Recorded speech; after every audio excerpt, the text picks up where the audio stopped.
a ese coro: en mi vida ha sido bueno, en mi vida ha sido fiel. Yo cantaré de la bondad de Dios. ¿Cuántos se unen a mí? ¿Cuántos dicen: en mi vida Dios ha sido bueno, Dios ha sido fiel? No voy a cansar, no voy a dejar de cantar de la bondad de Dios. Dios es un Dios bueno, mis hermanos. Dios es un Dios bueno. Dios es un Dios bueno. Cuando a veces nos confundimos, es por nuestra humanidad que no comprende. Pero créanme que un día entenderemos perfectamente todas las cosas. Y ese día todo va a estar claro. Todo va a estar claro. Ese día lo entenderemos todo a la perfección. Mientras tanto podemos por fe decir: en mi vida tú has sido bueno, en mi vida tú has sido fiel. Yo no dejaré de cantar de la bondad de Dios. Amén. Qué bueno, qué bueno. Pues esta mañana le voy a pedir que nos pongan las luces ahí. Gracias. Esta mañana queremos, como les decía hace un ratico, queremos que Dios nos ministre. Que Dios nos ministre. No hay nada como leer la Biblia, como leer porciones grandes de la Biblia. Leer porciones extensas de la Biblia, como vamos a hacer hoy. Leer Romanos capítulo 8 es un capítulo importante. Yo supongo, si no todos los que están aquí, un buen número de ustedes tengan una hojita que hemos repartido, si es que alcanzaron todas las que hicimos. Pero en esta hojita tenemos impreso un capítulo completo del libro de Romanos, el capítulo 8. Durante las últimas semanas hemos venido hablando del contenido de esta carta tan importante. Algunos teólogos consideran que de los 27 libros del Nuevo Testamento, el libro de Romanos es el libro tal vez más importante, porque ese libro pues establece todas las bases, las columnas de la fe cristiana. En dicho libro, en dicha carta escrita por ese gran apóstol nuestro, el apóstol Pablo, que fue escrita a los cristianos que estaban vivos, que vivían y que formaban parte de la iglesia cristiana en Roma. Pablo escribe la carta a los romanos sin haber visitado Roma todavía. Luego la visitó. Luego fue como prisionero a apelar a César. Y la historia secular, no la Biblia, pero la historia nos dice que el triste fin del apóstol Pablo es que uno de los emperadores romanos lo mandó a matar, y allí decapitaron a Pablo, y allí dio su vida por su testimonio cristiano, y que murió como mártir en Roma. Pero esta carta, el libro de Romanos, la epístola o la carta a los romanos, fue escrita por Pablo antes de él visitar. Él estaba asentando, estaba estableciendo las doctrinas cristianas importantes. Por eso algunos teólogos dicen que la carta a los romanos es la carta magna de los cristianos. Igual que la carta magna fue el establecimiento del derecho y de la ley, y de los derechos y de los deberes de los ciudadanos ingleses. Así como la carta magna lo fue hace 1000 años, que el libro a los romanos es la carta magna. Se compara porque ahí se establecen los derechos y los deberes de nosotros como cristianos. Hemos venido cubriendo, y en las semanas anteriores cubrimos el capítulo 1, capítulo 2, capítulo 3, capítulo 4, capítulo 5. Y la semana pasada nos saltamos el capítulo 6 y el 7, el cual a su debido tiempo lo vamos a cubrir así completo, el capítulo 6 y el 7 completo. Pero saltamos al capítulo 8 porque el capítulo 8 es fundamental. Algunos estudiosos de la Biblia dicen que el capítulo 8 del libro de los Romanos es el capítulo más edificante en toda la Biblia, el más importante, el más trascendental, porque en el capítulo 8 del libro a los Romanos, las promesas que hay, la seguridad que hay, las verdades que hay, la esperanza que hay, la obra que Dios dice que Él está haciendo a favor nuestro, la obra de Dios en el capítulo 8 de Romanos es increíble. Les doy un detalle antes de ir a leer el capítulo en esas hojitas que ustedes tienen, y también lo vamos a apoyar en que vamos a poner todo el texto en las pantallas. Pero qué interesante que en todo el libro a los Romanos, en los 16 capítulos que hay, en ninguno se menciona al Espíritu Santo como se menciona en el capítulo 8 de Romanos.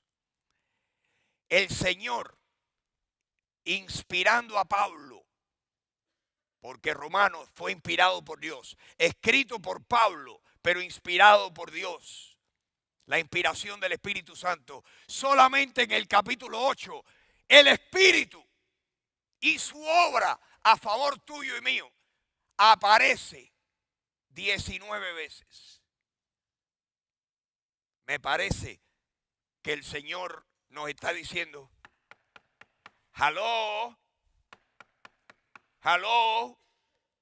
cuando Él habla de el Espíritu 19 veces en 19 lugares diferentes. Y ustedes cuando lean van a poder confirmar lo que les estoy diciendo. Pero la confirmación, mis hermanos, la afirmación de Dios para ti y para mí en el libro de Romanos capítulo 8 es especial. La esperanza del creyente en Romanos capítulo 8 es especial. La esperanza nuestra, la seguridad, la garantía del amor de Dios expresado en Romanos capítulo 8 hay pocos lugares donde se ve tan claro como en Romanos capítulo 8. Yo dije al principio esta mañana que nosotros estábamos aquí para glorificar a Dios y para que Dios nos edificara. Dios nos edifica cuando nosotros abrimos la palabra.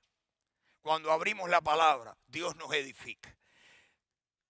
Usted solito en su casa, donde sea, en el patio de su casa, donde sea, usted, cualquier creyente, tiene el tremendo privilegio de sentarse y decir, voy a abrir la palabra de Dios, y Dios lo edifica. No confíen ni dependan de la dieta de los domingos en la iglesia. La iglesia tiene su papel y su rol. Aquí estamos para cantar, para alabar, para amarnos unos a otros, para saludarnos con ósculo santo, para tener comunión, para alabar a Dios y adorarlo, para leer su palabra y oír algo de alguien que nos pueda añadir. Pero créanme que Dios, cuando abrimos su palabra en cualquier lugar, Dios nos edifica. Dios nos edifica, Dios te edifica, mi querido hermano, cuando tú abres la Biblia, Dios te edifica. Y esta noche vamos a leer, esta mañana vamos a leer la palabra. Le voy a pedir a Alejandro, mi hermano, si tú me puedes poner Romanos capítulo 8, versículo 1, porque les quiero hablar un poquito del versículo 1. Este versículo 1 es la base para los otros 38 versículos que vamos a leer. Esta es la base. Los otros 38 versículos en realidad explican qué significa y cuáles son tus beneficios cuando tú estás en Cristo. Aquí habla de un beneficio. Dice que ahora pues, parece que lo escribió un colombiano, un paisa pues, ahora pues. No, lo que está diciendo es, todo lo que hemos escrito anteriormente. Por lo tanto, ahora, debido a todo lo que está escrito en el 1, en el 2, en el 3, en el 4, en el 5, en el 6, en el 7, ahora pues quiero que sepan que no hay ninguna condenación para los que están en Cristo Jesús. Amén. No hay condenación. Y esto es como una confirmación. Ahora, ¿qué significa estar en Cristo? La semana pasada les hice un circulito. Hoy traigo una ilustración nueva. Con el permiso de Aurora que me dio los búcaros, el búcaro de ella y las cosas. Oren por mí que no se rompa esto ahora cuando lo saque de la caja esta. Pero Romanos capítulo 1, si este envase nos representa a cada uno de nosotros, por lo menos nos representa a algunos de nosotros cuando éramos delgados, ¿verdad? Éramos largos y delgados. En el caso de algunos éramos chiquiticos y delgados. Pero bueno, lo cierto es que Romanos capítulo 1, capítulo 2, capítulo 3 nos enseñan de que el gran dilema del hombre es que el hombre heredó el pecado desde la primera familia, que cuando Adán y Eva desobedecieron a Dios y no le hicieron caso a que Dios le dijo, pueden comer de todo aquí en el huerto, en el jardín, excepto del árbol del conocimiento del bien y del mal. De ese ni lo toquen ni pueden comer, porque el día que toquen y coman de él, de cierto morirán. Adán y Eva precisamente tocaron y comieron. Y la Biblia nos dice que el pecado fue traspasado generacionalmente, que nosotros hemos recibido la naturaleza imperfecta, pecaminosa, y vamos a dejar que este estuche negro represente la fealdad, la imperfección humana. Dice Romanos capítulo 3 que todos hemos pecado y estamos destituidos. No nos merecemos la gloria de Dios. Hemos quedado destituidos de poder ir al cielo.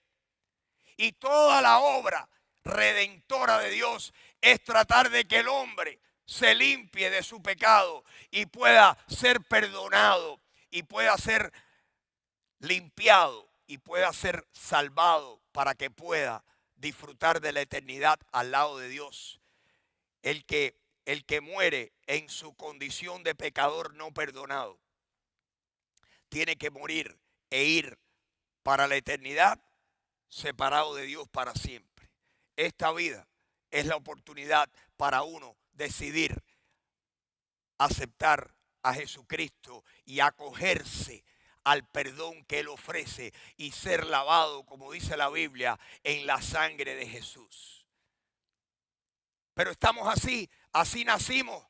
David dijo, en pecado fui concebido. No era que tener sexo era pecado, sino lo que él estaba diciendo era que cuando él estaba allá en el vientre de su madre, ya él heredó. El profeta David nos revela que él heredó la naturaleza pecadora de su tronco familiar.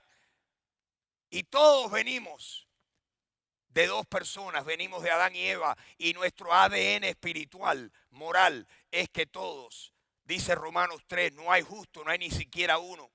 Romanos 3:23, por cuanto todos han pecado y están destituidos de la gloria de Dios. Ahora miren, así estamos, así está usted sin Cristo, así está toda persona, así estaba yo antes de venir a Cristo.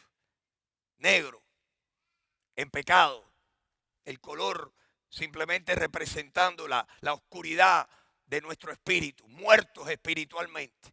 Dice que nacemos muertos espiritualmente y que solamente venir a Jesucristo nos puede dar vida y el Señor nos da un nuevo nacimiento espiritual.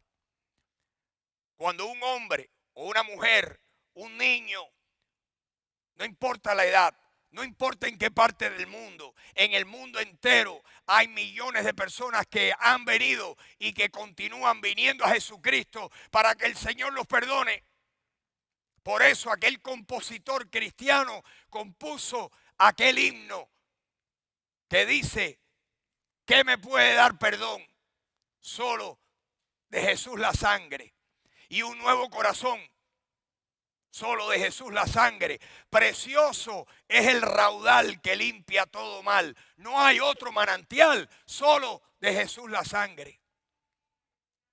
Cuando venimos a Jesús y le decimos, Señor, Señor, mi problema es que tengo pecado, pero yo quiero que tú me perdones y yo vengo a ti de corazón.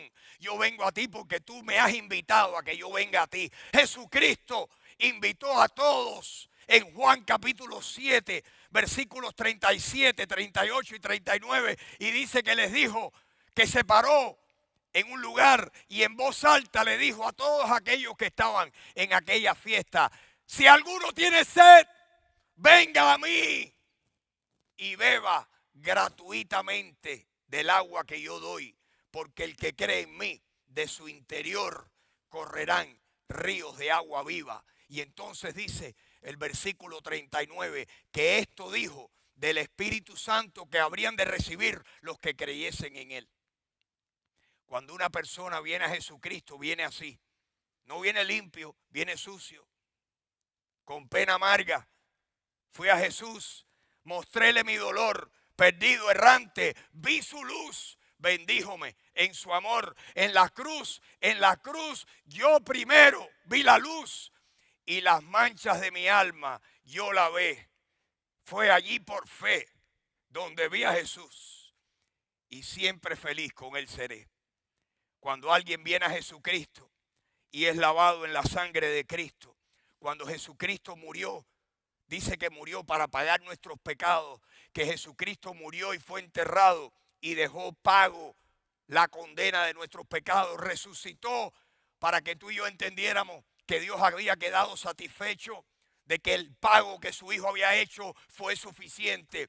Y cuando venimos a Jesús y le decimos, Jesús, yo creo en ti. Jesús, yo te recibo como mi Salvador. Jesús, dame vida eterna. Yo te acepto, yo te recibo, yo creo en ti, yo confío en que lo que hiciste en la cruz fue para limpiarme. Yo creo que tu sangre me limpia y me hace blanco como la nieve. Si tú has hecho eso, mi querido hermano, si tú has hecho eso, en el momento en que tú recibes a Jesús y Él te limpia, ¿saben lo que hace el Espíritu Santo? Te agarra y te coloca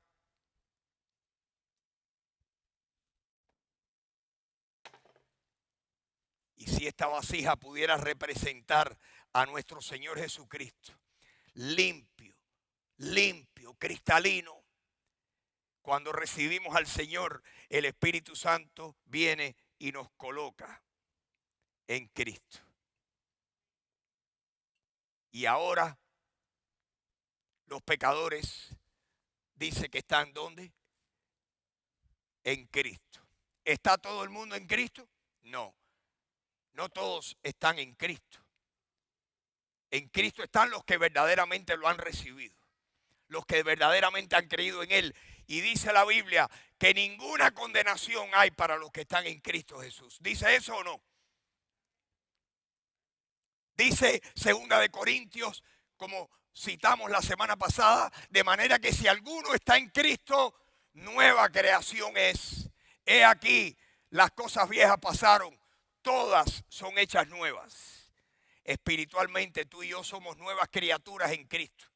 Soy nueva criatura, lo declara la Escritura. Él me ha perdonado, con su sangre me ha lavado. Y si tú has sido lavado en la sangre de Jesús, Él te ha perdonado y con su sangre te ha lavado. Y ahora tú estás ¿dónde? Tú estás en Cristo. Ahora Dios el Padre nos mira. Los ángeles nos miran. El diablo nos mira. Y nosotros estamos ¿dónde? Vamos a hablar de Dios el Padre. Cuando Dios el Padre mira a Dios el Hijo y te mira a ti, si tú has recibido a Cristo, ¿dónde te ve? Te ve en Cristo. ¿Y qué dice el Señor? Que no hay condenación para los que están en Cristo. Yo no sé cuántos aquí están así, pero yo quiero que todos lo estén. Existe tal cosa como alguien que ha oído campana pero de verdad no le ha caído la moneda. Hay alguien que está así, mire, está así, ¿eh? ¿Cómo está? Está así, mire.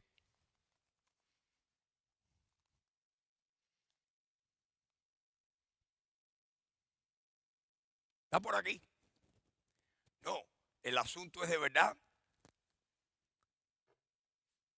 ser perdonado, ser lavado y estar en Cristo Jesús.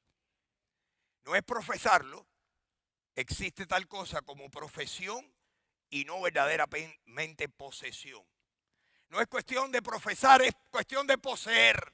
No es cuestión de tener forma, es cuestión de tener sustancia. ¿De qué vale la forma si no hay sustancia? Necesitamos estar en Cristo. Ahora, el versículo 1 dice esto. Yo quiero ahora, mis hermanos, óiganme bien, la seguridad, la esperanza que tenemos, la esperanza que tenemos, la seguridad que tenemos gracias a nuestro Salvador Jesucristo, la preparación que tenemos para la adversidad porque estamos en Cristo. ¿O creen ustedes que cuando uno está en Cristo todo va a ser color de rosa? No, continúan habiendo problemas, desengaños, sufrimiento, persecución por nuestra fe, conflictos. Pero mis hermanos, cuando ustedes lean conmigo, y esto lo vamos a leer de carretilla, ustedes van a leer en voz baja, yo voy a leer en voz alta, le voy a hacer quizás énfasis a algunos versículos, pero acuérdense que el 1 es la base, el fundamento para todo lo que vamos a leer. Ahora pues ninguna condenación hay para los que están en Cristo Jesús, los que no andan conforme a la carne, sino conforme al Espíritu. El cristiano ahora, al estar en Cristo, ahora tiene la nueva naturaleza, tiene al Espíritu Santo. Primera mención del Espíritu, faltan 18. Les dije que hay 19 menciones del Espíritu, de la obra del Espíritu Santo. Andar en el Espíritu es lo que Dios quiere para ti y para mí, que estemos convencidos de que estamos en Cristo, que nuestra identidad, quien tú eres, no es quien tú eras, quien tú eres, quien tú verdaderamente eres espiritualmente es quien tú eres en Cristo. No, que yo tengo esta personalidad y esto, ese es tu viejo hombre, esa es tu carne, tu humanidad, pero espiritualmente tú estás en Cristo si has recibido a Cristo. Lo único que se va para el cielo, olvídate de tus gustos, de tu personalidad, de tu temperamento, todo eso se queda atrás, se quema. En un instante, en un abrir y cerrar de ojos, Dios esto mortal lo va a transformar en inmortal. Y la esencia nuestra espiritual es lo único que va a estar con el Señor. ¿Se imaginan eso? Pero hace falta que seas cristiano de verdad. No todo el que me dice Señor, Señor entrará en el reino de los cielos. Cualquiera puede decir, no, yo creo. Ah, sí, dice Santiago que los demonios creen y tiemblan. Ah, no es creer así, por arribita. No, es poseer a Cristo. Estar en Cristo de verdad. Y si lo estás, algo va a pasar en tu vida que va a cambiar. Si no cambia algo en tu vida, si no hay ningún interés espiritual, si no hay nada que cambie en tu vida, nada, si no se ve cambio en tu vida, yo no te voy a juzgar. Quien te va a juzgar es la palabra, pero tú debías de hacerte un juicio personal y evaluar tu vida. ¿Estoy yo verdaderamente en Cristo? Porque el que está en Cristo, hay evidencia de eso. Vamos a leer ahora cuáles son tus beneficios, cuál es la obra del Espíritu a favor nuestro, cuál es la promesa del Padre, cuál es la esperanza que tenemos, cuál es la tranquilidad y la seguridad. Yo no sé cuántos aquí se animan si tienen la seguridad del amor de Dios. Gerardo nos dijo esta mañana que el amor de Dios nunca falla. ¿Crees tú eso de verdad? Que el amor de Dios por ti nunca falla.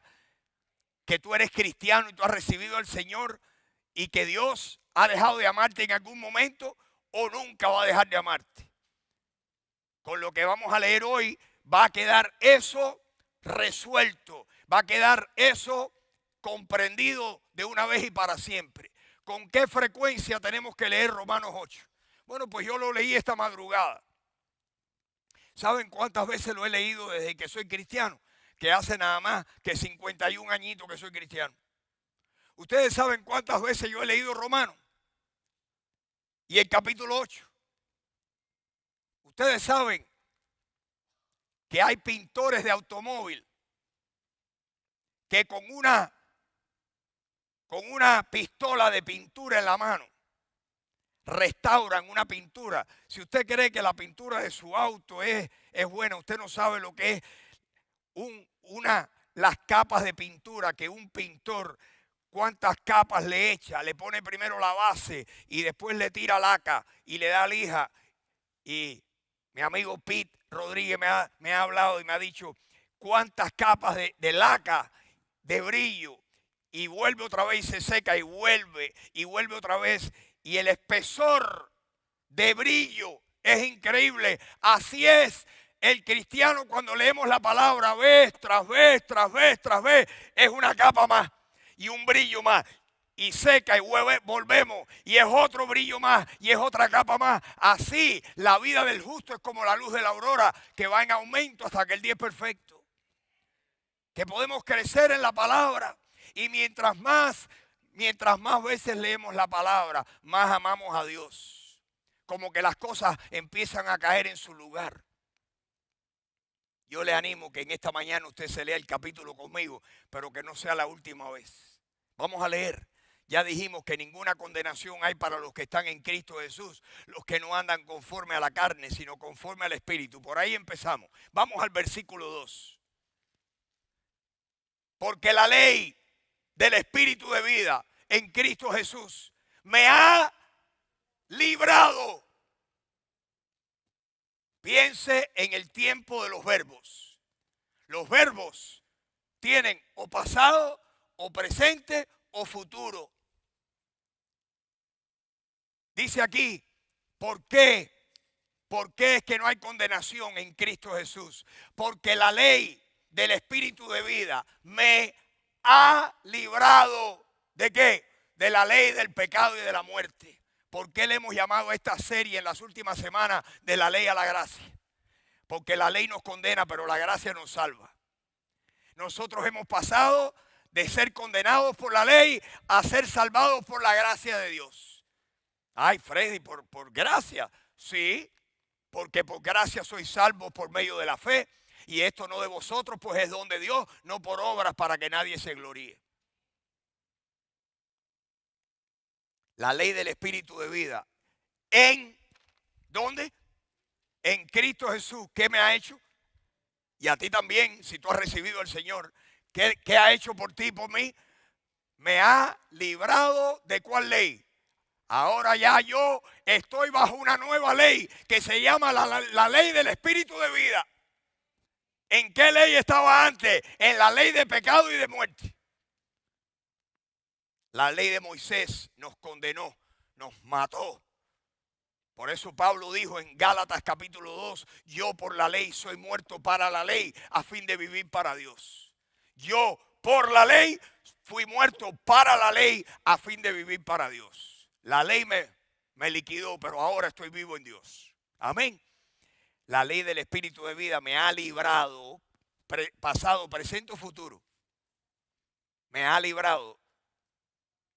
El verbo librar, pasado, presente o futuro. Así que es un evento que ya pasó. Dice Pablo, la ley del Espíritu de vida en Cristo Jesús me ha librado. Y a ti también si tú has recibido al Señor. Acuérdese que él le está escribiendo esto a gente que él no conocía.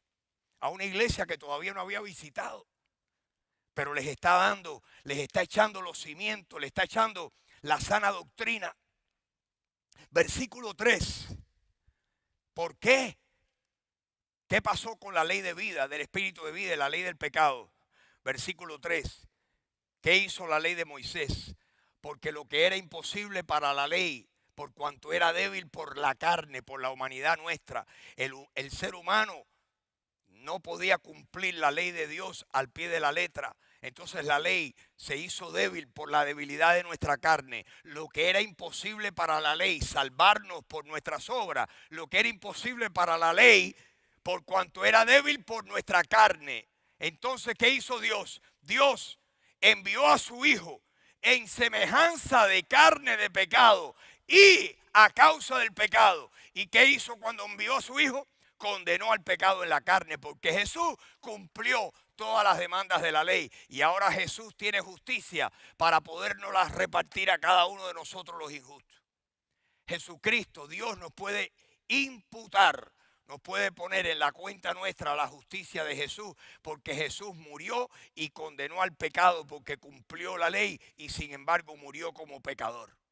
El que no conoció pecado por nosotros, Dios lo hizo pecado para que nosotros fuésemos hechos justicia de Dios. ¿Para qué? ¿Para qué hizo el Señor eso? Versículo 4, para que la justicia de la ley se cumpliera en nosotros, que no andamos conforme a la carne, sino conforme al Espíritu. Porque los que son de la carne, versículo 5, los que son de la carne piensan en las cosas de la carne, pero los que son del Espíritu piensan ¿en qué? En las cosas del Espíritu. Versículo 6, porque el ocuparse de la carne es muerte, mas el ocuparse del Espíritu es vida y paz. Dime, ¿cuál es mejor para ti y para mí? Ocuparnos del Espíritu, ¿no creen ustedes? Ocuparnos de las cosas del Espíritu. Y ahora podemos porque estamos en Cristo. Amén. Si no estuviéramos en Cristo, nada más que nos podíamos ocupar de la carne. Tratar de mejorar esto, pero no estaríamos así. Estaríamos ¿cómo? Estaríamos así. Tratando de asomar la cabeza. Pero ahora al recibir al Señor, Él nos coloca en Cristo. Su Espíritu nos pone ahí. Oigan lo que dice ahora el versículo 7. Por cuanto los designios de la carne son enemistad contra Dios. El que quiera agradar a Dios en la carne no encuentra sino enemistad contra Dios. Los designios de la carne son enemistad contra Dios porque no se sujetan a la ley de Dios, ni tampoco pueden. La carne no puede sujetarse a Dios. ¿Tú te crees? No, necesito portarme bien para ver si me gano puntos con Dios. En tu carne y en la mía no hay suficiente buen comportamiento. ¿Saben lo que tú y yo necesitamos? Todos los días. Señor, hoy ayúdame que tu Espíritu, Señor, trabaje en mí. Hoy quiero andar en el Espíritu para entonces agradarte. ¿Por qué? Porque los que andan en el Espíritu son los que están teniendo victoria sobre la carne. El Espíritu lo necesitamos todos los días. Todos los días. Todos los días, mis hermanos. Dice que los designios de la carne son enemistad contra Dios porque no se sujetan a la ley de Dios ni tampoco pueden. Versículo 8. Y los que viven según la carne no pueden agradar a Dios. Versículo 9. Aclaratoria.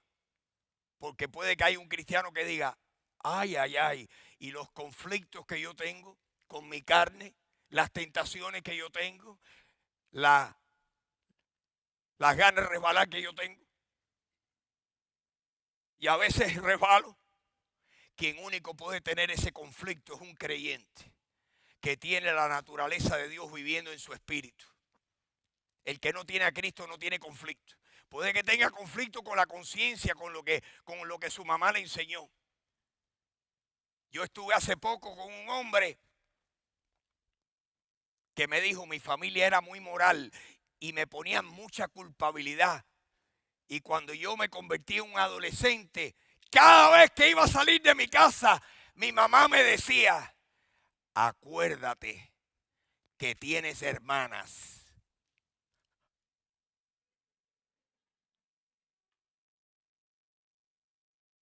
Y me dijo hasta un día que dije, ¿qué hermana ni hermana? y le dio candela al jarro hasta que soltara el fondo. Y ahí fue, vuelta abajo, su vida.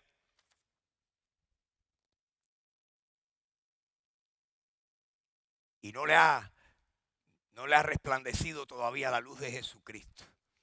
Que Dios lo toque el corazón, es lo que yo anhelo y lo que oro. Pero miren lo que dice aquí, versículo 9, esta es la aclaratoria para el cristiano. Mas ustedes, los romanos, los cristianos en Roma, este libro fue escrito a cristianos en Roma, mas ustedes no viven según la carne, sino según el Espíritu de Dios que mora.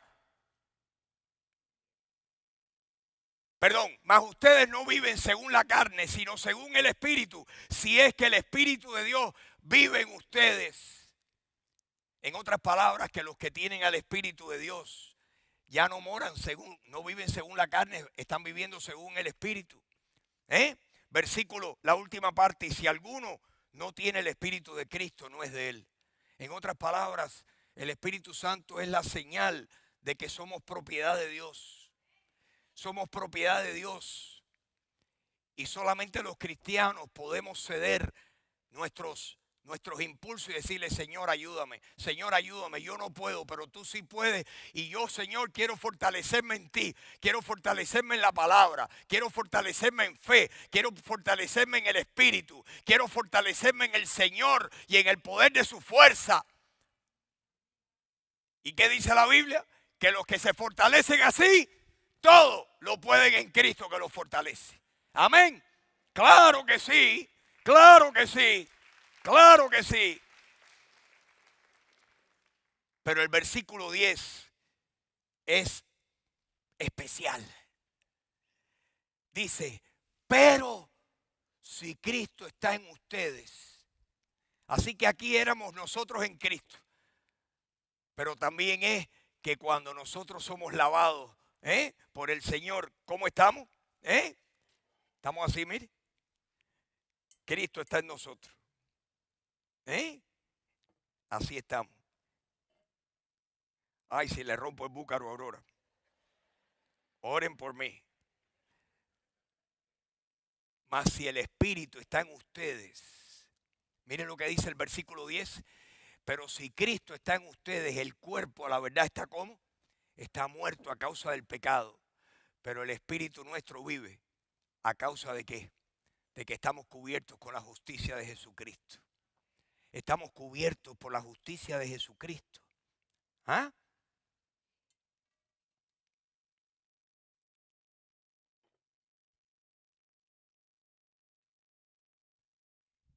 Versículo 10.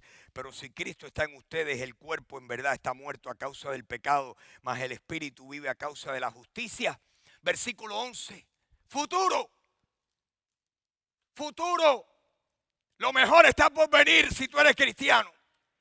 Y si el Espíritu de aquel que levantó de los muertos a Jesús vive en ustedes, el que levantó de los muertos a Cristo Jesús le dará vida también a vuestros cuerpos mortales por su Espíritu que mora en vosotros. ¿Qué vamos a tener? Nueva vida, nuevo cuerpo.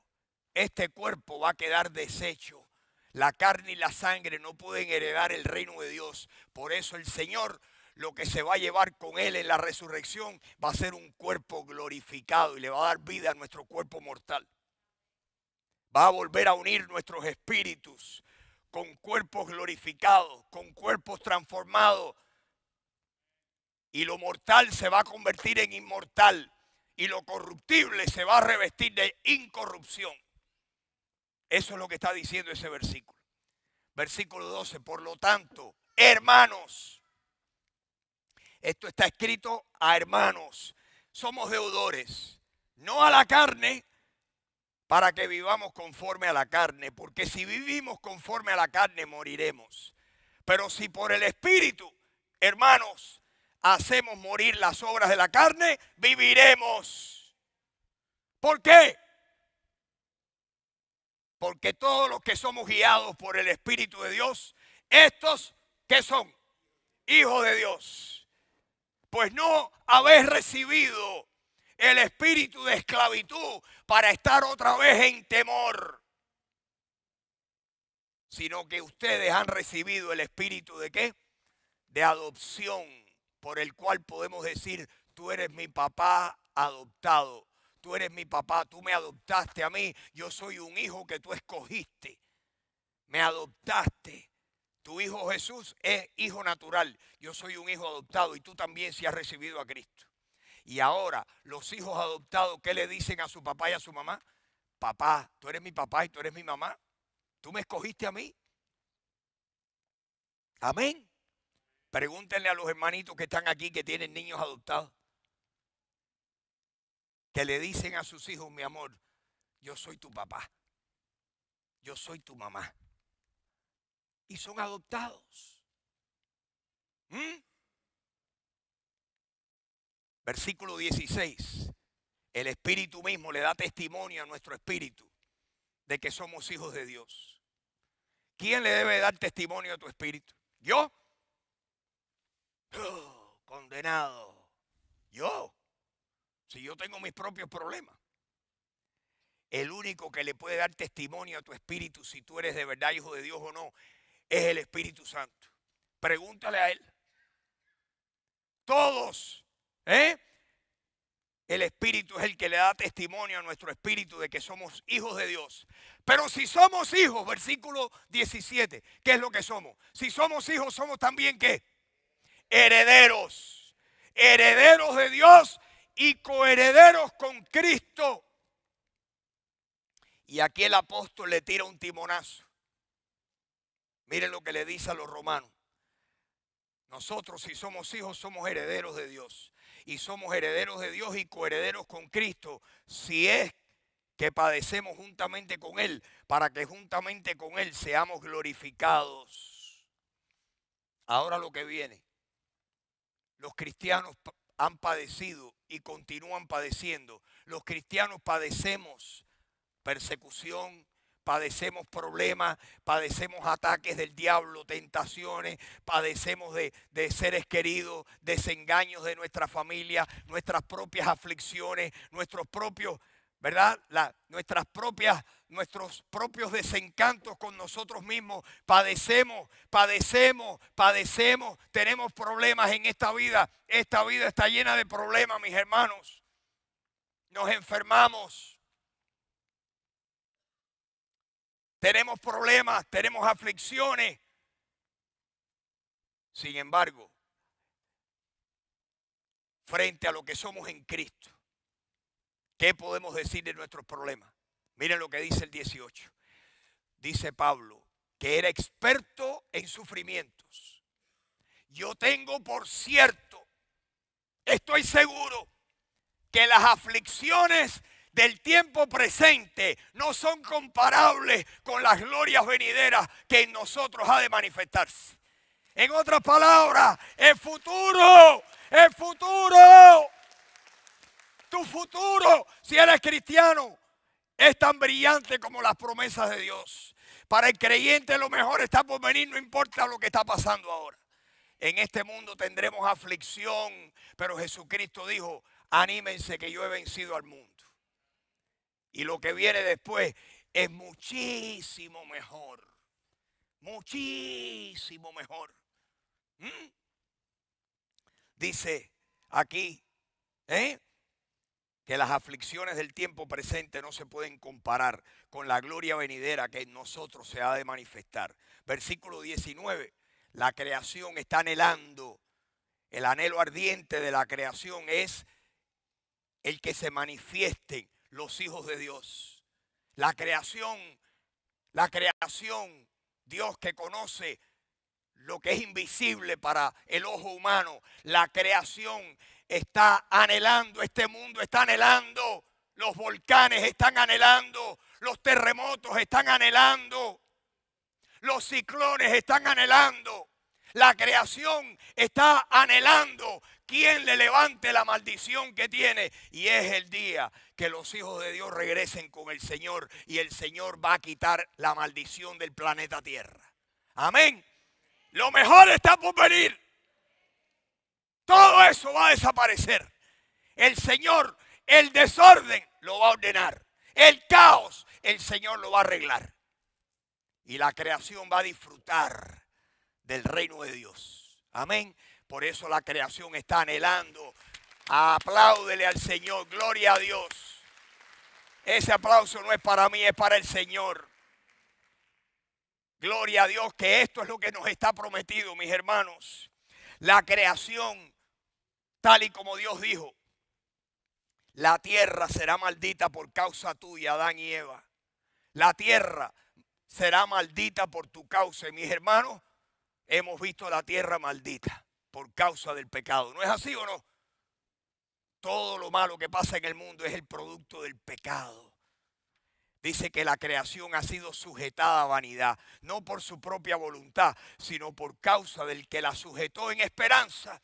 Así que la creación de Dios también está llena de esperanza, de que lo mejor está también por venir.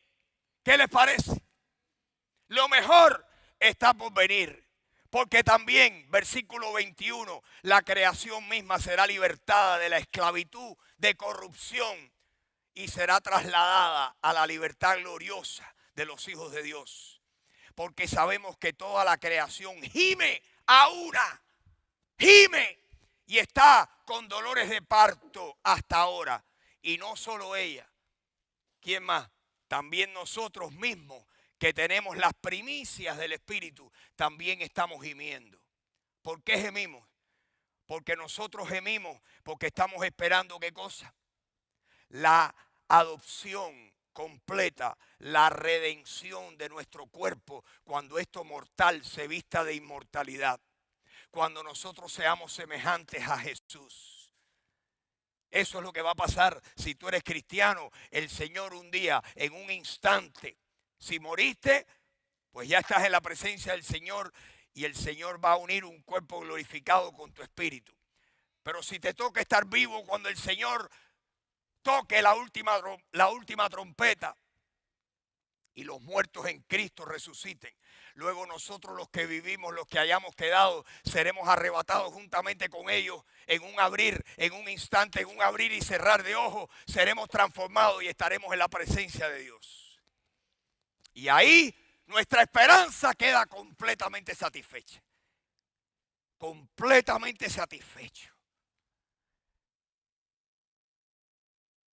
David dijo, estaré satisfecho cuando despierte a tu semejanza. ¿Cuándo vamos a estar satisfechos? El día que despertemos a la semejanza de Dios. Amén. Amados, ahora somos hijos de Dios, dijo el apóstol Juan, y aún no se ha manifestado lo que hemos de ser, pero sabemos que cuando Él se manifieste, seremos semejantes a Él, porque le veremos tal y como Él es. Y el que tiene esta esperanza en sí, se purifica a sí mismo, así también como Él es puro. ¿Qué le parece? Tenemos que estar llenos de esperanza. La esperanza es la que nos anima a vivir para el Señor. Amén. ¿Qué dice aquí? Dice que la esperanza, si se viera, ya no es esperanza. Así que todavía no se ha visto. Por eso estamos esperándolo. Dice el versículo 25, si esperamos lo que no vemos, con paciencia lo aguardamos. Dice el 24 que fuimos salvos en esperanza. ¿Pero qué tenemos ahora? Para ayudarnos en nuestra esperanza. ¿Qué tenemos ahora? Para darnos confianza en el Señor para el futuro. ¿Qué tenemos ahora? ¿Qué tienes tú? ¿Qué tengo yo? Versículo 26. Y de igual manera el Espíritu nos ayuda. ¿En qué? ¿En nuestra qué? En nuestra debilidad. Pues qué hemos de pedir como conviene no lo sabemos. Pero el Espíritu mismo intercede por nosotros ¿cómo? Con gemidos indecibles del Espíritu. Los gemidos no son tuyos o míos, son los del Espíritu.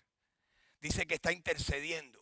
Así que el Espíritu Santo está intercediendo delante del Padre por ti y por mí para interpretar lo que de verdad nosotros estamos anhelando. El Espíritu nos ayuda intercediendo por nosotros con gemidos indecibles. ¿Y qué hace Dios? Dios, que entiende todo lo que el Espíritu le dice, que escudriña los corazones. ¿Qué dice el 27? Mas el que escudriña los corazones sabe qué, cuál es la intención de quién, del Espíritu, porque conforme a la voluntad de Dios intercede por los santos.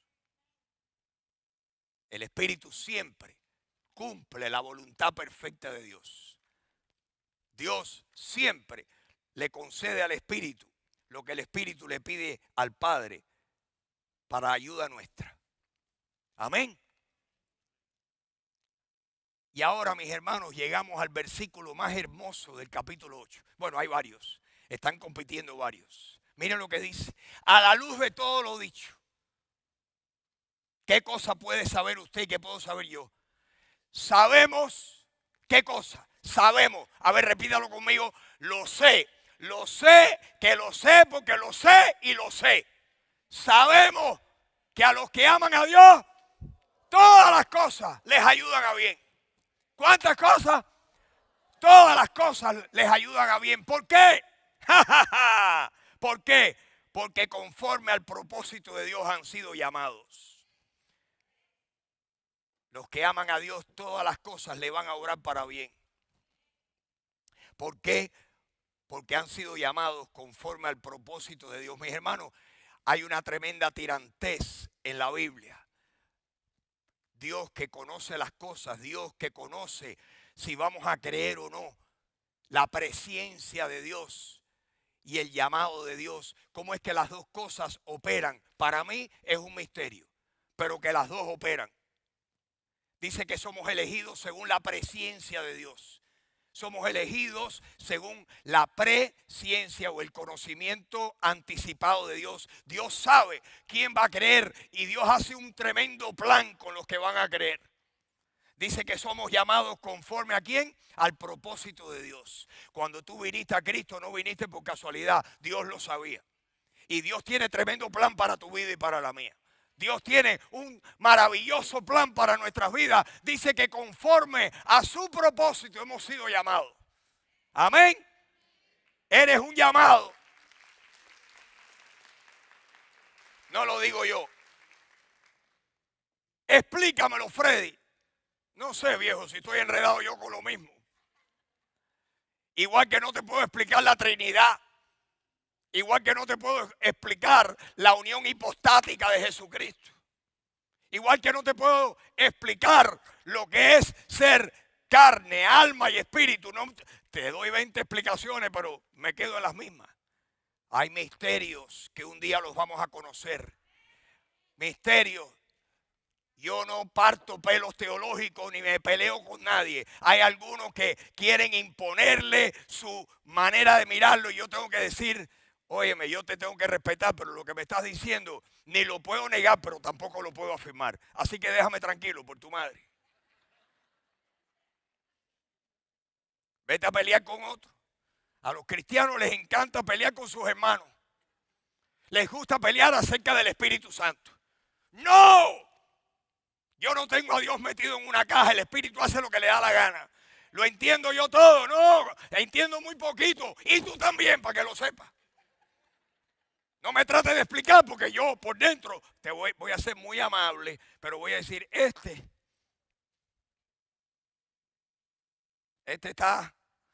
tiene la cabeza llena de musaraña igual que yo.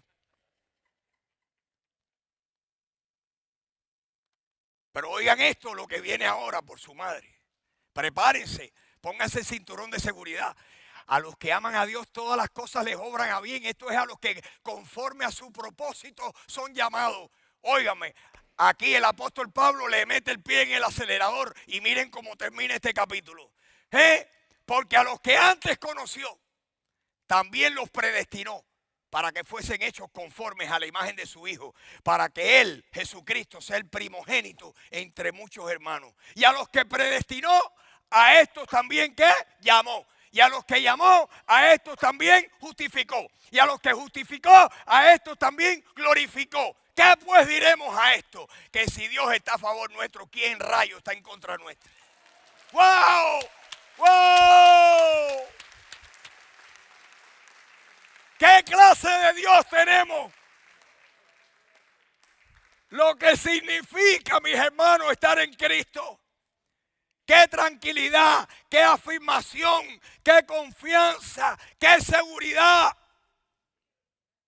Si todavía está titubeando, termine de leer conmigo, que aquí ya le damos el golpe completo. ¿Qué pues diremos a esto? Si Dios está por nosotros, ¿quién en contra nuestra? Si Dios está diciendo, si Dios te da todo lo que acabamos de leer, ¿quién puede decir que Dios está en contra tuya? ¿Quién puede decir, no, tú estás condenado? El único que puede condenar es Dios. 32. El que no escatimó a su propio Hijo, sino que lo entregó por todos nosotros, ¿cómo no nos dará también juntamente con Él todas las cosas? ¡Wow! Si dio a su Hijo que era lo más grande, ¿cómo no nos va a dar el menudo? Si nos dio lo mejor, lo demás son cerecitas decorando la sustancia. El Señor, lo mejor es Jesús. Todos los demás son detallitos pormenores para decorar.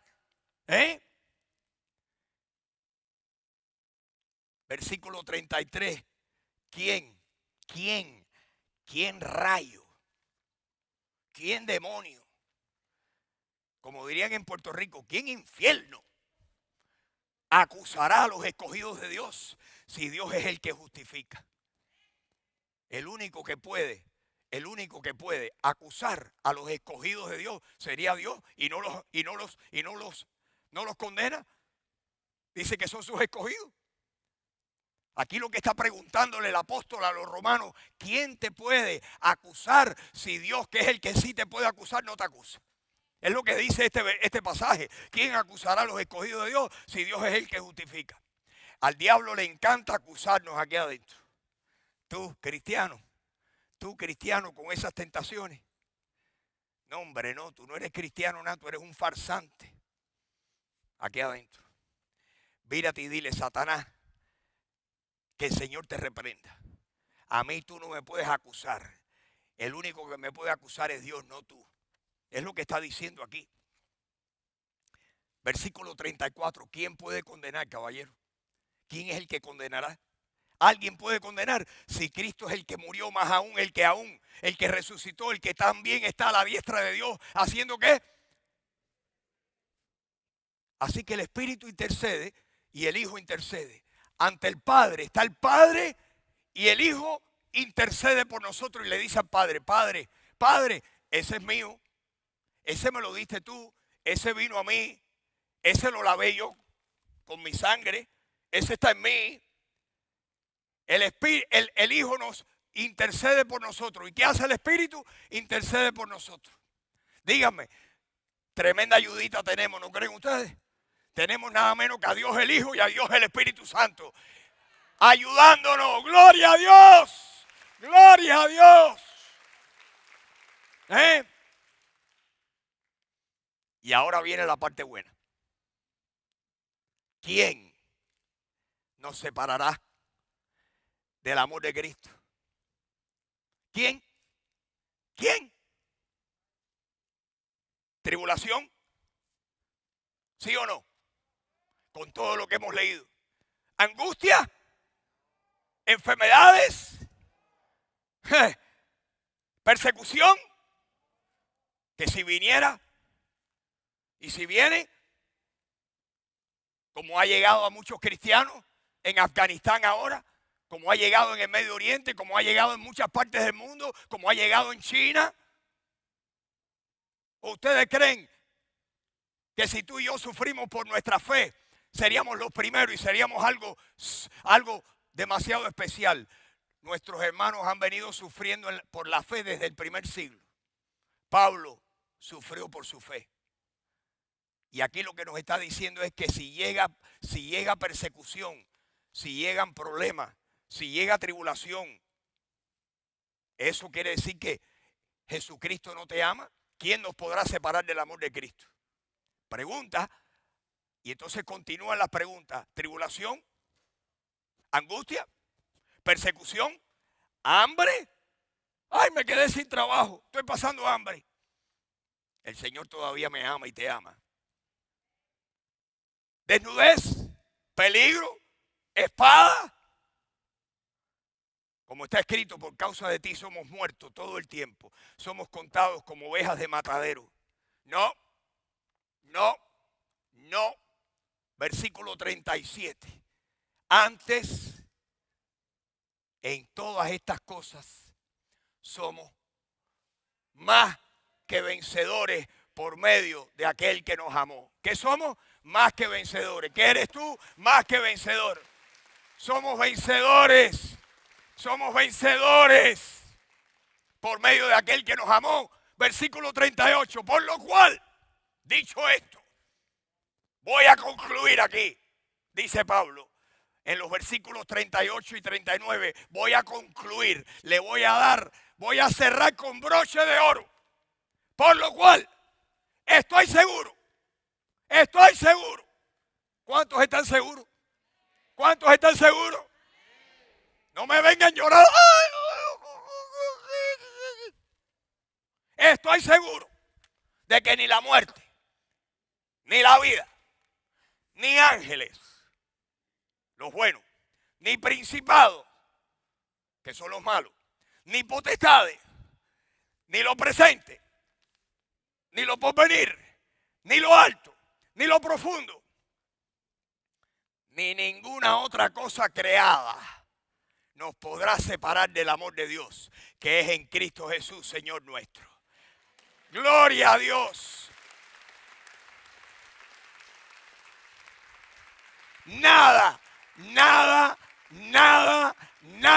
ni nadie nos podrá separar del amor de Dios, que es en Cristo Jesús, Señor nuestro.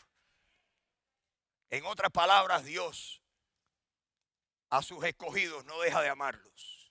Es más, Dios nos amó cuando no éramos escogidos. Cuando estábamos muertos en pecado, nos amó y nos atrajo a su Hijo Jesús. Nos atrajo con cuerdas de amor. Pues la Biblia dice que si cuando éramos pecadores, Dios nos amaba y nos trajo a Cristo, ¿cómo ahora que ya vinimos no nos va a seguir amando? Amén. ¡Wow! No tiene lógica, no tiene sentido. El Señor nos ama. Y mi hermano y mi hermana, tu enfermedad, tu problema, tus necesidades, el problema de inmigración que tú tienes, el familiar que tú tienes, el que te está dando trabajo, el jefe tuyo, tu salud, el pie que te duele, la presión alta, nada de eso es indicativo de que Dios te ama menos. Son los aguijones de esta carne condenada. Esta carne está condenada por el pecado, pero un día, esto mortal se va a vestir de inmortalidad. Y esta carne va a recibir un cuerpo glorificado. ¿Y quién nos podrá separar del amor de Cristo? Amén.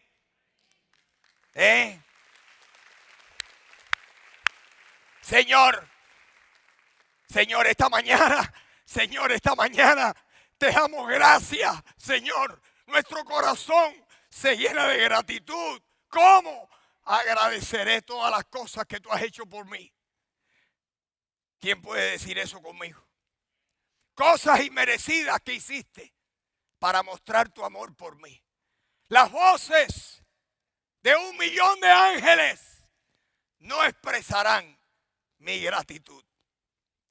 Lo que soy y lo que anhelo ser, lo debo todo a ti. A Dios sea la gloria. A Dios sea la gloria. A Dios sea la gloria por lo que ha hecho en mí y en ti. ¿Cuántos dicen en mí también? En mí también, Padre. Esta mañana, Señor, te amamos. Señor, no tenemos cómo agradecerte. Señor, cómo agradecerte tantas cosas. Señor, todo lo que tú dices, que todas las cosas obran para bien, que yo no lo entiendo, que tú eres un Dios que siempre trabaja recto, pero tus caminos son todos torcidos. Señor, ¿cómo es posible que tú eres recto, pero aún en los caminos torcidos de la vida que no entendemos? Pero Señor, un día los vamos a entender. Y esta mañana decimos por fe, yo sé a quién he creído. Y yo sé que Él es fiel para guardar lo que yo he depositado en sus manos. Y hoy, todos los que estamos aquí podemos decir, ¿quién nos separará del amor de Cristo? ¿Alguien te puede separar a ti del amor de Cristo? ¿Alguien, algún problema te puede convencer a ti de que Cristo no te ama? Esa es una mentira del diablo. Que Dios quiere que el diablo quiere que pensemos que Dios es malo y que nos está dando la mala. ¡No! Vivimos en este mundo marcado y manchado por el pecado, por eso sufrimos. Nosotros somos parte de la creación que está gimiendo para que la maldición sea levantada un día. Mis hermanos, ese día está tal vez más cercano que nunca. Un día vamos a disfrutar de todas las bendiciones plenas. Pero mientras tanto, tenemos promesas como en Romanos capítulo 8. Amén. Yo espero que tú te vayas convencido de que nada ni nadie te puede separar del amor de Cristo. Y que todos los días podamos vivir y decirle, Señor, soy deudor al Espíritu que vive dentro de mí. Soy deudor al Espíritu. Lléname hoy. Señor, hoy, cambia mi corazón. Lléname con tu Espíritu. Llévate los deseos que me alejan de ti. Dime tu palabra y ayúdame a oírla y lléname del deseo de seguirte a ti. Señor, haz eso con mis hermanos. Señor, si hay alguien aquí que todavía no es un verdadero creyente, profesa pero no posee, te pido, Dios, que igual que tu espíritu le da testimonio a nuestro espíritu, dale testimonio a esa persona, hombre o mujer, sea quien sea. Dios. Y mi amigo o mi amiga, si tú estás aquí y nunca has recibido al Señor, yo te pido que en este momento tú tengas una conversación franca con el Señor. Dile ahí en tu corazón, Señor, yo admito, yo reconozco que Jesucristo es el Señor. Y yo creo que murió y pagó mis pecados y resucitó. Y en este momento, Señor Jesús, yo vengo a ti porque quiero que tú me dejes beber de esa agua que da vida, que tú dices que tú la das gratuitamente a todo el que viene a ti. En este momento yo vengo a ti y te pido que me des de beber del agua que tú das gratuitamente a los que creen en ti. Díselo, mi amigo o mi amiga, seas quien sea, díselo, que el Señor te está oyendo esta mañana. El Señor quiere salvarte. La Biblia dice que si confesamos con nuestra boca que Jesús es el Señor y creemos en nuestro corazón que Dios lo levantó entre los muertos, seremos salvos. Seremos salvos. Recíbelo. Si no lo has hecho, recíbelo esta mañana. Dile, Señor, yo te recibo. No quiero tener ninguna condenación. Quiero estar en Cristo. Quiero estar colocado dentro de Cristo. Quiero que también de mí se diga, ninguna condenación hay para mí porque estoy en Cristo. Señor, fortalécenos ante la adversidad.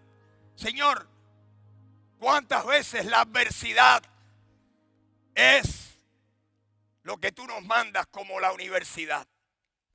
La adversidad es nuestra universidad para aprender a confiar en ti, para aprender a no confiar en nosotros mismos, para aprender paciencia.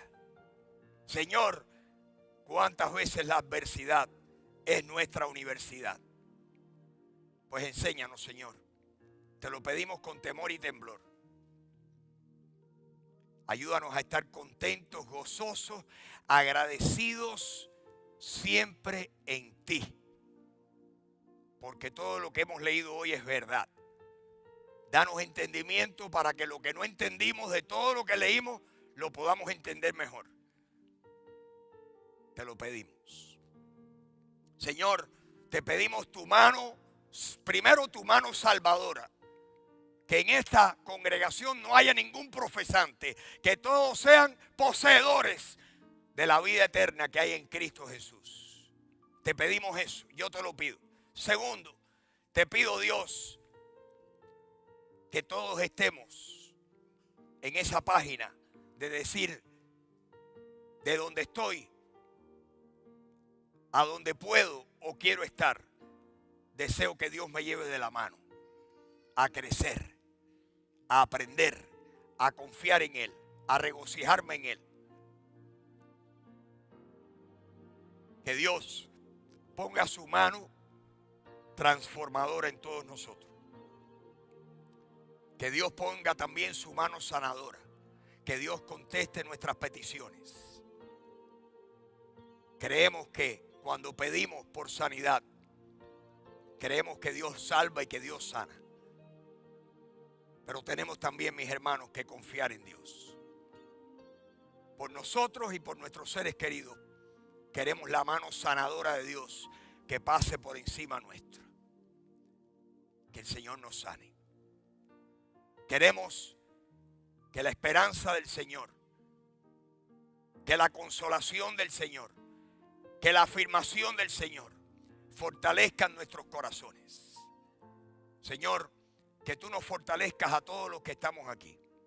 Señor, yo te pido que tú, Señor, desciendas y nos des mayor amor por tu palabra.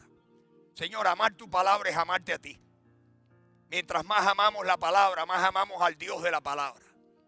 Señor, produce, ocasiona, crea en nosotros ese sentir que había en David que decía, oh, cuánto amo yo tu ley. En ella yo medito todo el día. Señor, causa ese amor por tu palabra. Que Romanos 8 lo repasemos. Y el 7 y el 6 y Corintios. Y Señor, que nuestro amor por tu palabra crezca. Te lo pedimos. Que tú hagas eso en esta iglesia. Te damos gracias por este día. Señor, este día es el día que tú hiciste y nosotros nos gozamos y nos alegramos en él. ¿Cuántos se gozan en el día que ha hecho el Señor?